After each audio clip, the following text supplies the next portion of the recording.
Hello students, welcome to my YouTube channel MLM commerce classes. Students, हमने अपने पिछले video में आपको बताया था एनालिसिस ऑफ फाइनेंशियल स्टेटमेंट।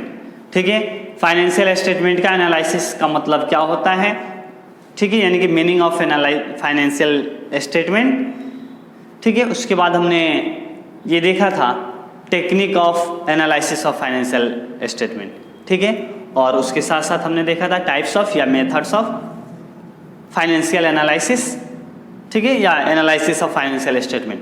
ठीक है, आज हम उसी चैप्टर की अगला पार्ट देखेंगे, इंटरप्रिटेशन ऑफ फाइनेंशियल स्टेटमेंट। ठीक है, फाइनेंशियल स्टेटमेंट का इंटरप्रिटेशन का मतलब क्या होता है, ठीक है, और हम क्या कहते हैं, इंटरप्रिटेशन कैसे किया जाता है। देखिए, इंटरप्रिटेशन और एनालिसिस दोनों लगभग एक ही चीज होता है, एक ही जैसे होता है।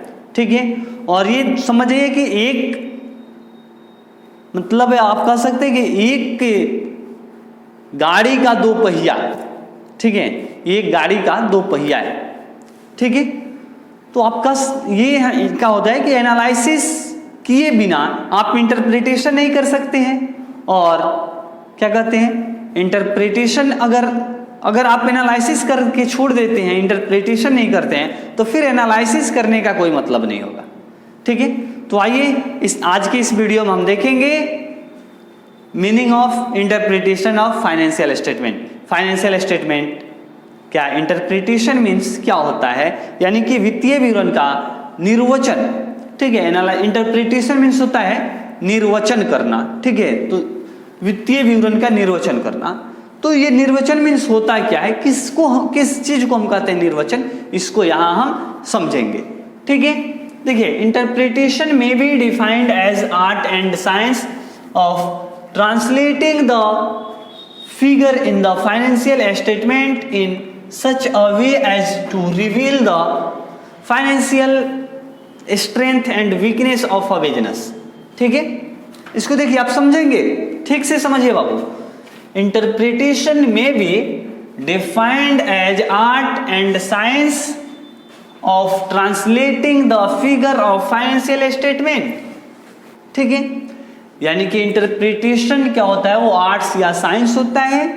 ठीक है, जो फाइनेंशियल क्या करता है, फाइनेंशियल स्टेटमेंट की जो भी स्थिति होती है उसको वो क्या करता है, व्याख्या करता है या ट्रांसलेटिंग करता है, मतलब उसको बताता है उसके बारे में। ठीक है, in such as a way as to reveal the financial strength and weakness of a business. यानी कि ये क्या करता है, इंटरप्रिटेशन जो किसी भी कंपनी की जो फाइनेंशियल स्टेटमेंट होते हैं उसके फिगर को वो क्या करता है, व्याख्या करता है, उसके बारे में बहुत सारी एक्सप्लेनेशन करता है। ठीक है, और उस बिजनेस की स्ट्रेंथ यानी कि उसकी खूबी और उसकी कमजोरी को बताता है, उसकी मजबूती और उसकी कमजोरी को बताता है। समझे? उसके बाद it also reveal the cause which have contributed to its positive और नेगेटिव परफॉर्मेंस। ठीक है, it also reveal the cause which have contributed to its positive or negative performance। ठीक है, यानी कि ये क्या करता है कि उस संस्था के उसकी जो पॉजिटिव या नेगेटिव यानी कि धनात्मक या ऋणात्मक जो परफॉर्मेंस होती है, जो बेहतर स्थिति या फिर उसकी जो बुरी स्थिति होती है, ठीक है, जो खराब स्थिति होती है, वो दोनों स्थिति के कारणों को बताता है। कि मतलब कि अगर किसी संस्थान की पॉजिटिव अगर बढ़ रहा है, ठीक, पॉजिटिव चल रहा है, यानी कि वो ग्रो कर रहा है, मजबूत होते जा रहा है, डेवलप कर रहा है, ठीक है, तो वो किन कारणों से डेवलप कर रहा है, ठीक है, इन सारी चीजों की वजह इंटरप्रिटेशन बताता है। या फिर अगर वो क्या करता है, क्या कह सकते हैं आप, कि अगर उसका डिमोशन हो रहा है, मतलब वो नीचे की तरफ गिरते जा रहा है, उस संस्था की स्थिति बिगड़ती जा रही है दिन प्रतिदिन, तो उसके भी कारणों को इंटरप्रिटेशन से ही पता लगाया जाता है कि किन कारणों की वजह से संस्था की स्थिति बिगड़ रही है या फिर किन कारणों से संस्था की स्थिति बेहतर होती जा रही है। ठीक है। जिससे क्या होता है कि इंटरप्रिटेशन करने से संस्था में जो मैनेजमेंट होते हैं, ठीक है, मैनेजिंग या बोर्ड्स ऑफ डायरेक्टर्स होते हैं, उनको डिसीजन मेकिंग करने में यानी कोई भी डिसीजन लेने में आसान होता है, समझे। उसके बाद बाबू In fact, interpretation involve explaining the meaning and significance of the relationship so established by the analysis, ठीक है। देखिए, in fact, interpretation involve explaining the meaning and significance of the relationship so established by the analysis। यानी क्या होता है कि interpretation जो होता है वो ऐसे ये क्या करता है, एक्सप्लेनिंग करता है, ठीक है, और क्या कहते हैं, एनालिसिस की मतलब का क्या होता है, ठीक है, एनालिसिस की मीनिंग, ठीक है, यानी कि एनालिसिस को उसकी मीनिंग या उसकी स्थिति को क्या करता है, ये एक्सप्लेन करता है और उसके साथ ये रिलेशन बैठाता है, समझे।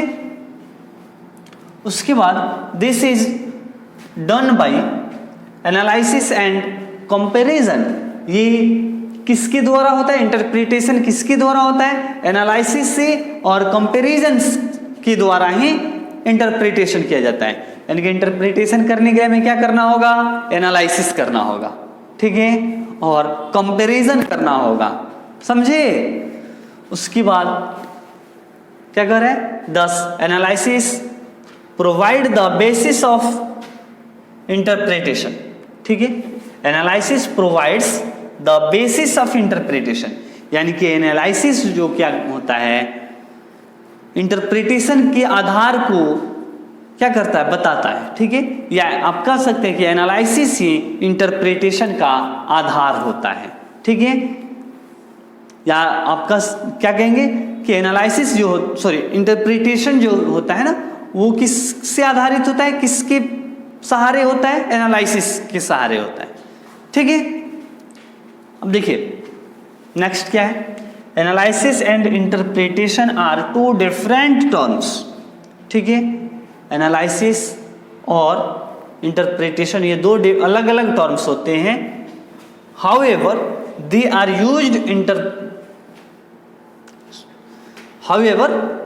Used interchangeably, hence the term financial analysis is also called as analysis and interpretation of financial statement, ठीक है। यानी देखिए एनालिसिस और इंटरप्रिटेशन ये दो अलग अलग टर्म्स होते हैं, बट ये क्या होते हैं कि दे आर यूज्ड इंटरचेंजेबली, यानी कि ये क्या होते हैं, एक दूसरे के साथ मिले जुले रहते हैं, ठीक है।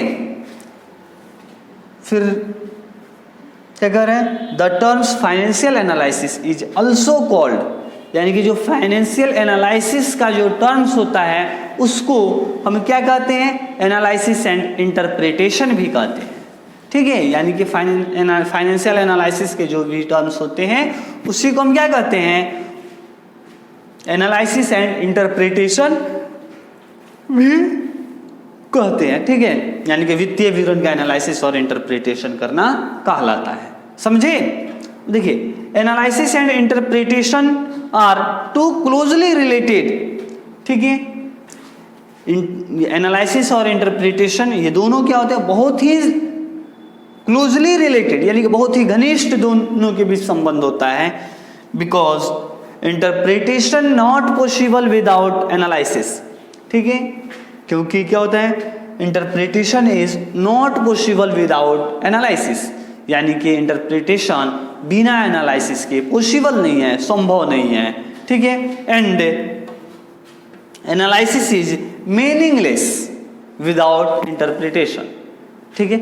हमने आपको पहले ही बताया था ना कि analysis is meaningless without interpretation and interpretation is not possible without analysis, यानी कि जब तक एनालिसिस नहीं होगा तब यानी आप कह सकते हैं कि इंटरप्रिटेशन निर्वचन जो है वो एनालिसिस के बिना अधूरा होता है या संभव नहीं हो सकता है, ठीक है। और क्या कहते हैं कि ये इंटरप्रिटेशन के बिना एनालिसिस भी अर्थपूर्ण नहीं होता है, यानी कि अर्थहीन हो जाता है, समझे, उसका कोई मतलब नहीं रह जाता है, समझे। तो बाबू ये आपका क्या था, इंटरप्रिटेशन ऑफ फाइनेंशियल स्टेटमेंट, ठीक है, आपने समझ लिया इंटरप्रिटेशन ऑफ फाइनेंशियल स्टेटमेंट। अब हम देखेंगे क्या कहते हैं features of financial statement, objective of financial statement, ठीक है, ये इन सारी चीजों को हम देखेंगे, ठीक है। देखिए ऑब्जेक्टिव और पर्पस ऑफ फाइनेंशियल एनालिसिस, ठीक है, फाइनेंशियल एनालिसिस का ऑब्जेक्टिव या पर्पस क्या होता है, ठीक है, उसका उद्देश्य क्या होता है, ठीक है। तो देखिए the main objective of analysis of financial statement are follow. आप अगर लिखेंगे, देखिए हम इस वीडियो को शॉर्ट करने के लिए ये लिख करके डिफाइन नहीं कर रहे हैं, हम ऐसे ही आपको बता दे रहे हैं, आप इन चीज़ों को नोट जरूर करेंगे, ठीक है। देखिए आप इसको जब आंसर में लिखेंगे तो कैसे लिखेंगे, द मेन ऑब्जेक्टिव और पर्पस ऑफ फाइनेंशियल एनालिसिस, ठीक है, या analysis of financial statement are following, ठीक है। फर्स्ट होगा to assess the present and future earning capacity और प्रॉफिटेबिलिटी। क्या होता है, to assess the present and future earning capacity और प्रॉफिटेबिलिटी, यानी कि यह क्या करता है कि प्रेजेंट या फिर फ्यूचर का, वर्तमान या भविष्य के लिए जो अर्निंग कैपेसिटी होती है, ठीक है, ये लाभ अर्जन करने की जो क्षमता होती है या फिर लाभदायकता की स्थिति को ये बताता है, ठीक है। नेक्स्ट है to assess the operational efficiency of the concern as a whole or of its various parts of departments, ठीक है। उसके बाद है to assess the short term solvency of the concern, यानी कि ये क्या करता है कि बिजनेस की जो शॉर्ट टर्म इंसॉल्वेंसी होता है, यानी कि शोधन क्षमता जो होती है उसको भी ये बताता है। उसके बाद है the assess of long term insolvency of the concern, यानी कि दीर्घकालीन शोधन क्षमता को भी क्या एनालिसिस ऑफ फाइनेंशियल स्टेटमेंट बताता है। To compare intra firm position and inter firm position, क्या होता है कि इंट्रा फर्म पोजीशन और इंटर फर्म पोजीशन का कंपेयर करता है, यानी तुलना करता है, ठीक है। To locate the areas of efficiency और डेफिशिएंसी, यानी कि क्या करता है कि किन क्षेत्रों में किन चीज़ों की कमी है या किसकी पर्याप्तता है, ठीक है, उसके बारे में जानकारी उपलब्ध कराता है। नेक्स्ट है to assess the financial stability of a business concern, यानी कि बिजनेस की फाइनेंशियल स्टेबिलिटी, यानी कि बिजनेस की क्या कहते हैं फाइनेंशियल स्टेबिलिटी, मतलब वित्तीय स्थिति को, वित्तीय मजबूती को ये बताता है, ठीक है। To assess the long term liquidity of its fund, ठीक है, यानी कि ये क्या करता है कि लॉन्ग टर्म लिक्विडिटी और उसके जो फंड्स होते हैं, ठीक है, उन सारी चीज़ों को ये बताता है, ठीक है। To determine the value of business, ये बिजनेस के वैल्यू का आकलन करता है, उनको बताता है या स्पष्ट करता है, ठीक है। The determine the value of goodwill, यानी कि गुडविल का जो वैल्यूएशन करते हैं उसमें ये सहायक होता है, गुडविल के वैल्यू को बताता है, समझे। उसके बाद नेक्स्ट है to assets the possibility of development, क्या है, to assets the possibility of development in the future by making forecast and preparing budget, ठीक है। एक बार फिर से देखेंगे, to assess the possibility of development in future by making forecast and preparing budget, यानी कि ये क्या करता है कि बिजनेस को फ्यूचर में मजबूत बनाने के लिए, डेवलप करने के लिए कहाँ तक पॉसिबल है या फिर बजट तैयार करने के लिए ये सहायक होता है। टू जज द एफिशिएंसी ऑफ मैनेजमेंट, ठीक है, यानी कि प्रबंध क्षमता की स्थिति मालूम करता है, या फिर प्रबंध को क्या करता है, कोई डिसीजन मेकिंग करने में, डिसीजन लेने में सहायता करता है। To take corrective action of the basis of information so gathered, ठीक है, इनकी to take corrective action on the basis of information so gathered, ठीक है, इनकी ये क्या करता है कि किसी भी चीज़ों के बारे में इंफॉर्मेशन लेने में ये सहायक होता है। समझे? अब चलिए इसके बाद हम देखेंगे फीचर्स ऑफ फाइनेंशियल स्टेटमेंट या फीचर्स ऑफ फाइनेंशियल एनालिसिस, ठीक है, या फिर आप कह सकते हैं features of financial statement analysis या एनालिसिस ऑफ फाइनेंशियल स्टेटमेंट, ठीक है। देखिए, to present the complex accounting data in simple and understandable form, यानी कि ये क्या करता है कि अकाउंटिंग डाटा को एक आसान रूप में, आसान फॉर्म में अरेंज करता है, उसको कंप्लीट करता है, ठीक है, जिससे आसानी से इसको समझा जा सके और उसका अध्ययन किया जा सके। To classify the items given in statement of profit and loss in convenient and related groups, यानी कि ये क्या करता है कि सभी मदों को जो दिए हुए रहते हैं उनको अलग अलग क्लासिफाई करता है, मतलब सभी मदों को बांटता है, ठीक है, जो पीएल स्टेटमेंट के अंदर दिखाए जाते हैं, पीएल या फिर उससे रिलेटेड ग्रुप क्या कहते हैं समूहों में बांट देता है। उसके बाद है to class the item given in balance sheet in convenient and related groups, यानी कि बैलेंस शीट के अंदर जो आइटम्स दिए रहते हैं उनको क्या करता है कि अलग अलग ग्रुपों में, वो संबंधित ग्रुपों में बांटता है, ठीक है, या आप कह सकते हैं कि ये इनकम स्टेटमेंट या बैलेंस शीट में दिए हुए मदों को क्या करता है कि अलग अलग उचित समूहों में उसको बांटता है। उसके बाद है to make comparison between different groups to interpret different conclusions, ये क्या करता है to make comparison between different groups, यानी कि विभिन्न ग्रुपों के बीच ये क्या करता है कंपैरिजन करता है, ठीक है, यानी कि कंपेयर करके तुलना करता है, ठीक है।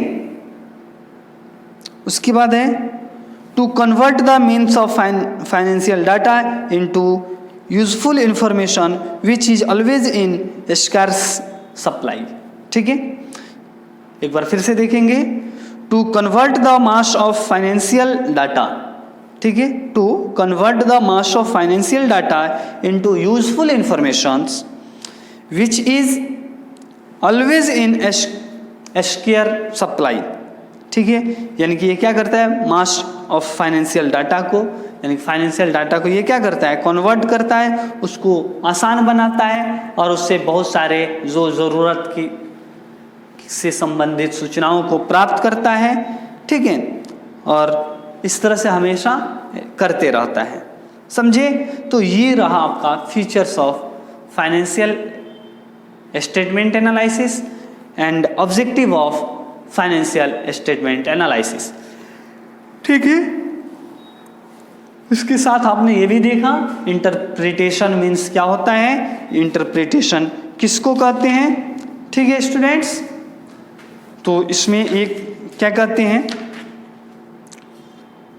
अब हम कुछ एनालिसिस कैसे किया जाता है, ठीक है, किस प्रकार से किया जाता है, तो इस सबसे रिलेटेड हम अपने अगले वीडियो में लेकर के आएंगे, जिसमें आपका नेक्स्ट चैप्टर नंबर 9 स्टार्ट होगा, tools of financial statement analysis, ठीक है। क्या होगा tools of financial statement analysis, जिसमें हम कंपैरेटिव स्टेटमेंट के बारे में देखेंगे, कॉमन साइज स्टेटमेंट के बारे में देखेंगे, फिर आगे बढ़ेंगे तो रेशियो एनालिसिस और कैश फ्लो स्टेटमेंट के बारे में हम देखेंगे, ठीक है स्टूडेंट्स।